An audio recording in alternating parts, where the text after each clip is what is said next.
Breaking news now on Fox 61, Connecticut's news station. And good evening, I'm Matt Karen. Thanks for joining us in the Fox 61 News at 10.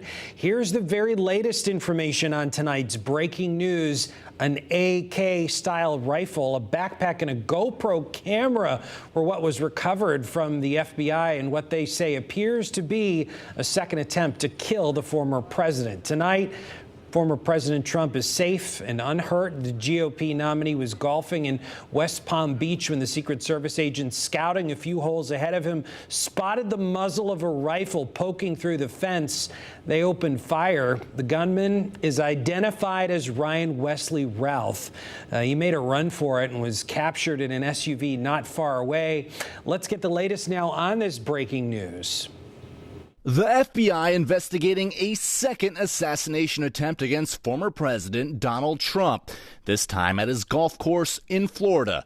Secret Service reported shots fired at 1:30 p.m. Sunday outside Trump International Golf Club where Trump was playing. A Secret Service advance team spotted the gunman before they opened fire. What they do is they have an agent that jumps one hole ahead of time to where the president was at. And he was able to spot this rifle barrel sticking out of the fence and immediately engage that individual, at which time the individual took off. The suspect tried to flee in a black Nissan. A witness reported the license plate to police. We were able to get a hit on that vehicle on I-95 as it was headed into Martin County. And they spotted the vehicle and pulled it over and detained the guy.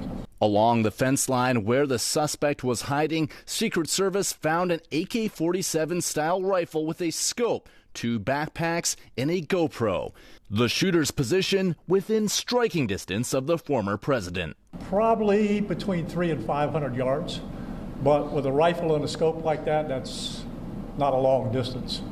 Trump was not hurt. President Biden and Vice President Harris were both briefed and issued statements saying they're thankful for Trump's safety.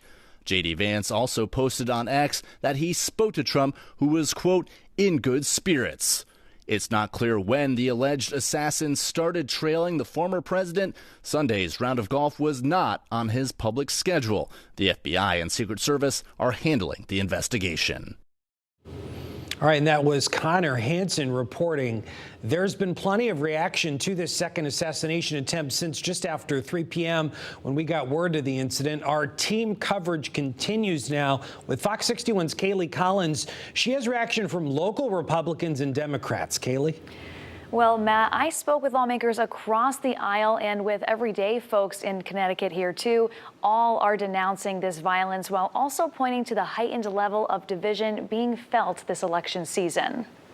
It's unfortunate. Again, incredibly unfortunate that this happened. The violence needs to stop. Local Republican and Democrat lawmakers say there's no place for this kind of violence in politics. Anybody that is violent and exhibiting violence toward another human being is absolutely awful. Whether you agree or disagree, you're Republican, Democrat, it just shouldn't happen to one of our former leaders. The second assassination attempt against former President Donald Trump sparked conversations on gun control at the Berlin Fair. But this is also an assassination attempt on a person's life, and that person is the leader of a party who refuses to change gun laws. I see it as an issue of violence, and I really see it as an issue of rhetoric that we've seen in the country more than anything else. And rekindled a dialogue on the intensifying political animosity growing this campaign year. A part of being a part of American democracy is that we look out for each other and that we are acting with compassion and empathy. This kind of behavior is, again, antithetical to democracy, but not just that. I think that it's divisive. It divides our country at a time where our country really needs to come together. So as we lead into these next few months leading up to Election Day on November 5th, all I can say and ask everyone on both sides of the aisle is to have respect for our differences, move forward in a positive manner, and convey our opinions at the election booth, not through violence. Now, we also heard from the chair of Connecticut Democrats, who issued a statement saying, quote, "We are glad that Donald Trump is safe after gunshots were fired in his vicinity. AK-47 style rifles are weapons of war, and it is past time to enact sensible gun safety reforms." In studio tonight, Kaylee Collins, Fox 61, Connecticut's news station. All right, Kaylee, thank you very much. And now we are joined by Ken Gray, Distinguished Lecturer of Homeland Security and Terror and Criminal Justice at the University of New Haven. He is also a former FBI Special Agent. Ken, hey, thanks for taking the time to talk with us tonight. Appreciate it. Glad to be with you. So I want to jump into, the Secret Service was able to spot the shooter, we know that, and fire shots at him after an agent spotted the muzzle of the rifle sticking out of that fence. So what do you think of the job that the Secret Service did here? I mean, were they heroes or did they just get lucky? So the Secret Service teams were moving with the president and one or two holes ahead of the president. And one of the agents who was moving ahead of the president to make sure that the next hole was clear saw the muzzle sticking through the chain link fence and took a shot at the person. They were very good work tactically in that they were able to detect this threat and to address this threat. And then because of a citizen taking a picture of him running out of the bushes and getting into a car and got a tag, they were able to, law enforcement was able to find the car, stop him, and arrest the subject. So very good. But at the same time, the question is, how was it that this shooter was able to get into the bushes on the perimeter of this golf course when he did and was laying there in wait for the president? President was, or former president, Donald Trump was 400, 500 yards away from the shooter, and had the shooter wanted to do so, he could have possibly hit the president from that distance with that weapon and with the scope. Right. He was waiting for the president to get closer, so from that aspect, they were lucky. Yeah, actually, you took the words right out of my mouth. My follow-up question was going to be exactly the question you just asked, which is how was this person able to get that close? And more information will be coming out in the days to follow, no doubt. But let me ask you this instead, Ken. As of right now, obviously, we don't know much about the suspect or a motive. But what is the Secret Service and the FBI going to be looking at in terms of the shooter's background, and why is understanding that so important? There's two parts of this investigation. One is trying to put together the prosecutive case, and that is going to take time. That's a methodical look through everything about this guy, how it is that of who he is and how he ended up being there.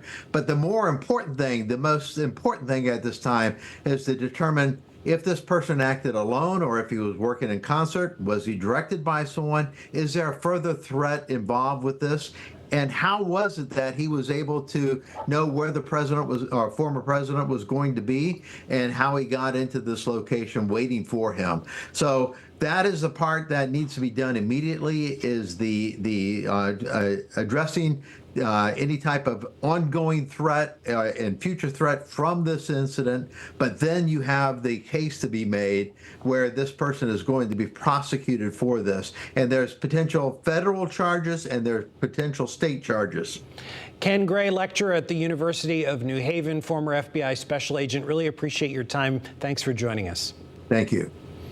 All right, and we'll have more about the breaking news in our next half hour, and you'll find more coverage on our free Fox 61 News app. Just use the QR code there that you see on your screen. You can download our app or go to fox61.com anytime you want.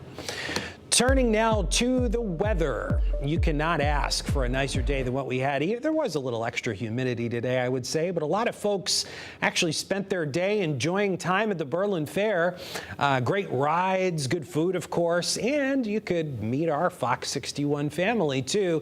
Today was the final day of this 75th annual tradition, and we're going to take you right there to that fair in just a few minutes. If you were one of the lucky ones who got to spend the day at the fair, you certainly did get your fill us some sunshine, a near picture perfect day.